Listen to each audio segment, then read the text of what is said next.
비트코인 일봉 차트인데요. 오늘은 전 세계 트레이더들이 가장 많이 사용하는 지표 중에 하나인 이동평균선에 대해서 간단하게 말씀을 드릴게요. 지금 우리가 여러 가지 뭐 작도를 해서 지지 저항을 찾고 매매 타점을 잡을 수도 있고, 그 다음에 보조 지표 같은 거를 활용을 해서 이제 도움을 받아서 그걸로 이제 지지 저항이나 이런 것들 추세, 그다음에 흐름이 어떻게 되는지 파악을 하고 매매를 할 수가 있는데요. 보통은 이동평균선에는 종류가 여러 가지가 있어요. 뭐, 그러니까 우리가 쉽게 말하는 SMA라고 하는 단순 이동 평균, 그 다음에 EMA 지수 이동 평균, 그 다음에 뭐 WEMA라고 하는 가중 이동 평균, 여러 가지 선들이 있는데요. 단순 이동 평균선 같은 경우에는 진짜 말 그대로 단순하게 가격을 더해서 그냥 단순하게 나눈 거예요. 그래서 현재 가격이 어디에 있는지 그 선으로 나타내 준 거고요. 지수 이동 평균 같은 경우에는 그 최근 가격에 약간 가중치를 둬 가지고 지수 가중 이동 평균이라고도 하고, 그 다음에 가중 이동 평균은 최근 가격에 더 이제 가중치를 둬 가지고 만든 지표인데요. 저 같은 경우에는 개인적으로 맞는 게 SMA는 좀 굴곡이 심하고, 그 다음에 EMA 같은 경우에는 약간 이제 완만한데 현재 지금 가장 최근 가격을 빠르게 반영을 해주는 성향이 있어가지고요. 그래서 EMA를 많이 쓰는데 이거는 개인에 따라서 쓰기 나름이에요. 보통은 이제 저는 5, 20, 60, 120, 240 이런 식으로 많이 쓰거든요. 일봉에서. 뭐 일봉에서 뿐만이 아니라 1시간 차트, 5분봉 뭐 이런 작은 프레임에 가서도 요 기준을 가지고 해요. 그래서 본인이 약간 변경을 하셔도 상관이 없고, 맞는 이제 EMA 뭐 한두 개를 써도 상관이 없어요.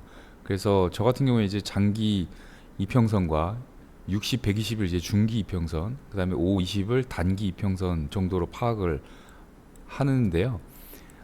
이동평균선이 간단하게 말씀드리면 사실 이제 여러분들 모든 거는 다우 이론, 그러니까 마켓 스트럭처가 중요하고요. 거기에 이제 보조되는 걸로 사용을 하는 게 좋아요.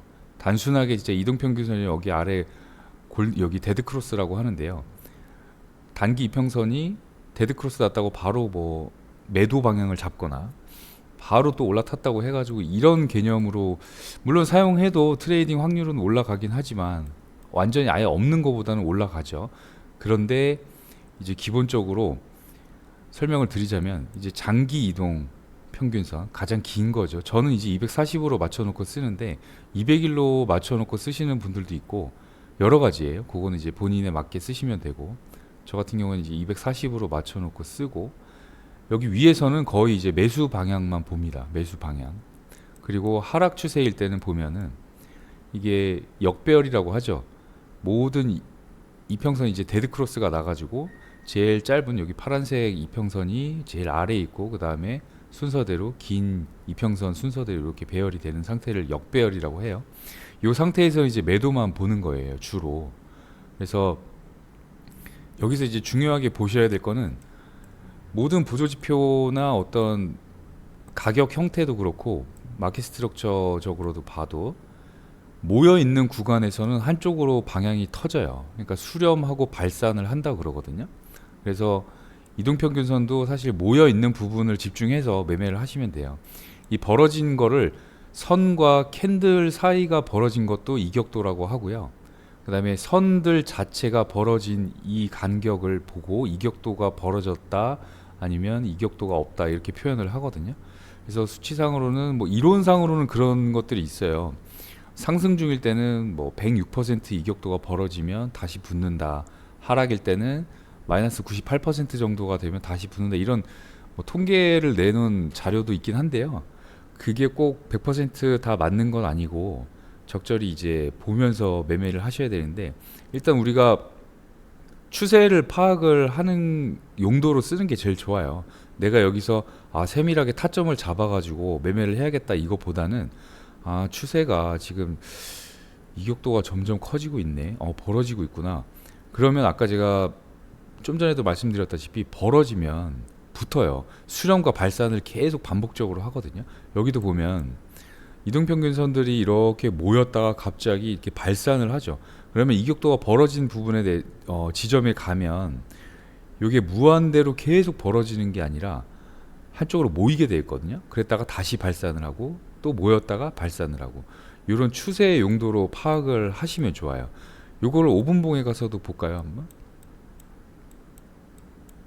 그러면 우리가 앞전에 배웠던 뭐 1시간 차트에서의 박스로 이제 매물대를 그려가지고 지지저항을 먼저 파악을 한 다음에 이동평균선 보조지표 요거 하나 킨 다음에 이제 위로 가는지 아래로 가는지, 만약에 박스 하단을 뚫었는데 데드크로스가 났어요. 그러면은 매도일 가능성이 크겠죠. 그 다음에 만약에 여기서 박스가 형성이 됐는데 이렇게 예를 들어서 박스가 형성이 됐다 이거예요.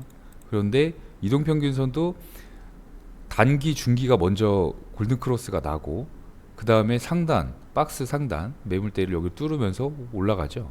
그러니까 이런 형태의 어떤 큰 추세를 파악을 하는데 도움이 되고, 이거 한 개만 써가지고는 사실 뭐 승률이 어느 정도 나올 수는 있겠지만 그렇게 높지 않을 수가 있어요. 그래서 그리고 이제 진입이 약간 느릴 수가 있고요. 횡보에서는 또 손절이 많이 나갈 확률이 크고요. 그래서 다른 내가 찾은 마켓 스트럭처상 매물대나 지지 저항, 그 다음에 채널, 추세선 이런 것들과 이제 중첩해서 사용하면 좋습니다.